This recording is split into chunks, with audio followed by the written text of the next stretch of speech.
नमस्कार मेरे मतदाता बंधु भगिनी, मैं डॉक्टर नैना वसानी शिवसेना की अधिकृत उम्मीदवार प्रभाग 20B से आने वाला चुनाव लड़ने जा रही हूं।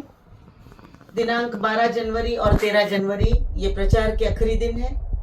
12 जनवरी को हम हमारे मतदाताओं से मिलने और प्रचार करने बाहर निकले थे। मतदाताओं का हमें भारी समर्थन मिल रहा है, ये देखकर शायद विरोधक बौखला गए हैं।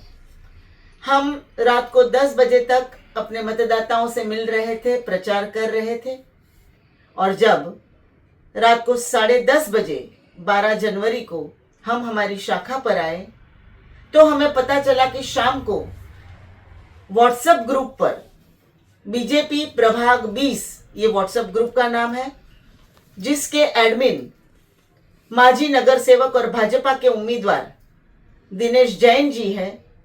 उस ग्रुप में दिनेश जैन जी के बेटे यश जैन द्वारा मेरी और मेरे साथी उम्मीदवार अश्विन कासोदरिया जी की बदनामी करती हुई एक पोस्ट डाली गई है।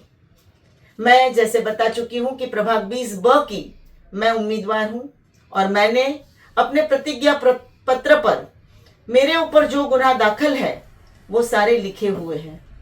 ये जो गुनाह है वो मैं नगर सेवक बनने के बाद मुझ पर दाखिल हुए हैं, लेकिन विरोधक इतने बौखला गए हैं कि 20B का एफिडेविट लेकर, सर्वसाधारण महिला का एफिडेविट लेकर उस पर मेरे पति श्री मनोज धीरजलाल वसानी का फोटो डालकर उन पर ये सारे केस है ऐसी बदनामी की जा रही है। मैं आप सभी को विश्वास पूर्वक बताना चाहती हूं कि आज तक मेरे पति श्री मनोज वसानी जी पर कभी भी कोई कानूनी केस दाखिल नहीं हुआ है।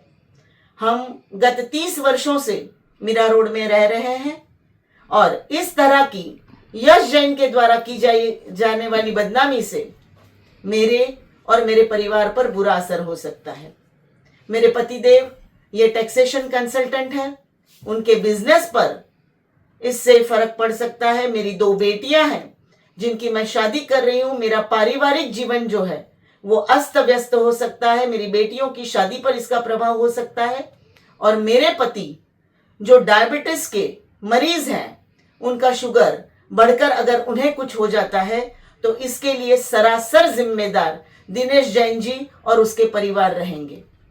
अगर विरोधक भाजपा के उम्मीदवार दिनेश जैन अपनी हार से इतना डर गए हैं तो मैदान छोड़कर भाग जाए या तो सामने आके चुनाव लड़े। इस तरह से घिनौनी हरकत करना भाजपा जैसी राष्ट्रीय पार्टी के उम्मीदवार को शोभा नहीं देता है। और उन्हें मैं ये बताना चाहती हूं कि अगर आपने अपनी ये घिनौनी करतूतें बंद नहीं की तो मैं बदनामी का दावा उन पर दायर कर सकती हूं और उन पर क्रिमिनल केस भी दाखिल कर सकती हूं। मतदाता बंधु भगिनी, दिनेश जैन जी की ये फितरत है। 2012 में भी उन्होंने प्रतिस्पर्धी उम्मीदवार कांग्रेस के श्री चंद्रकांत मोदी जी के बारे में ऐसे ही पत्रक आधी रात को छपवा के बांट दिए थे। आप सावधान रहिए। भाजपा के उम्मीदवार दिनेश जैन और उनकी पैनल को अपनी हार सामने दिखते ही ये बौखला गए हैं और आनन फानन में आकर हम पर आरोप कर रहे हैं। आप सभी समझदार हैं। जय हिंद, जय महाराष्ट्र।